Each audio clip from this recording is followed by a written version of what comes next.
Hi guys, hello বন্ধুরা। তো এখন রয়েছে কিন্তু পশ্চিম মেদিনীপুর জেলার রাঙামাটি যে এলাকা, রাঙামাটি গ্রাম। তো সেই রাস্তার উপরে একটু দাঁড়ালাম। তো এই সুন্দর একটা মনোরম পরিবেশ, চারিদিকে ফরেস্ট, বেশ খুব সুন্দর লাগছে, দেখেই দাঁড়ালাম। খুব ভালো লাগছে, এমনিই প্রকৃতি আমার ভালো লাগে। রাঙামাটি জায়গায় লাল মাটি আর একটু মালভূমির মতো এরিয়া, উঁচু নিচু জায়গা, আর তার মধ্যে রয়েছে ফরেস্ট, যেটা কিন্তু দেখতে কিন্তু অপূর্ব লাগছে।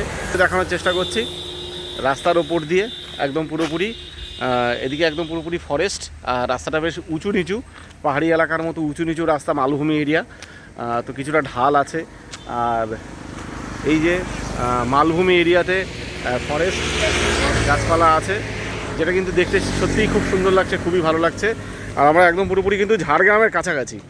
ঝাড়গ্রাম কিন্তু এখান থেকে বেশি দূর নয়, এখানে কিন্তু ঝাড়গ্রাম দেখাচ্ছে 33 কিলোমিটার দূরে আছে ঝাড়গ্রাম।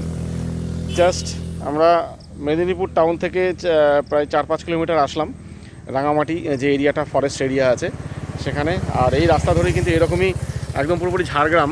দু সাইড দিয়ে পরে কিছুটা গেলে পরে শাল গাছ দেখতে পাওয়া যাবে, দুধারে শাল গাছ, আর তার মধ্যে দিয়েই কিন্তু এই রাস্তাটা চলে গেছে।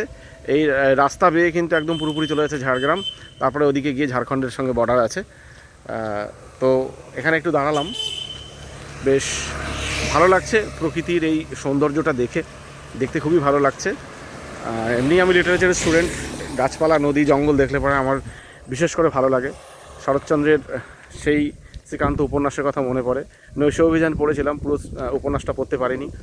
তো যখনই আমি মেদিনীপুরে আসি, তখন মেদিনীপুরে আসতে পারেই এখানকার যে নদী, জঙ্গল, যে জিনিসগুলো দেখতে পাই, সেগুলো দেখলে পারে আমার সেই বারেবারেই সেই শরৎচন্দ্রের নৈশ অভিযান আছে, শ্রীকান্ত উপন্যাসের একটা অংশ ছিল, সেই জিনিসটা খুব সুন্দরভাবে মনে পড়ে, ভালো লাগে বেশ।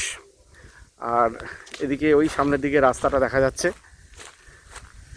তো আমি ডে টু ডে লাইফের বিভিন্ন ক্ষেত্রে, বিভিন্ন জায়গা, বিভিন্ন রকমের ভিডিও আমি করব, যেটা কিন্তু আমি আগেও বলেছি যে আমার লাইফের ডে টু ডে লাইফের যা কিছু দৈনন্দিন জীবনের যা কিছু আছে সেটা একটু ভিডিও করবো, যেটা কিনা ভালো লাগে।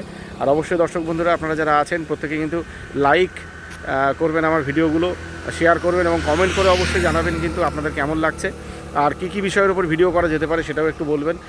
কারণ আপনাদের সাজেশনটাই হচ্ছে আমার নতুন এক অনুপ্রেরণা বিভিন্ন রকমের এই ভিডিও তৈরি করার জন্য। তো সঙ্গে থাকুন, দেখতে থাকুন পরবর্তী ভিডিওর জন্যে, আর অবশ্যই আমার পাশে থাকুন।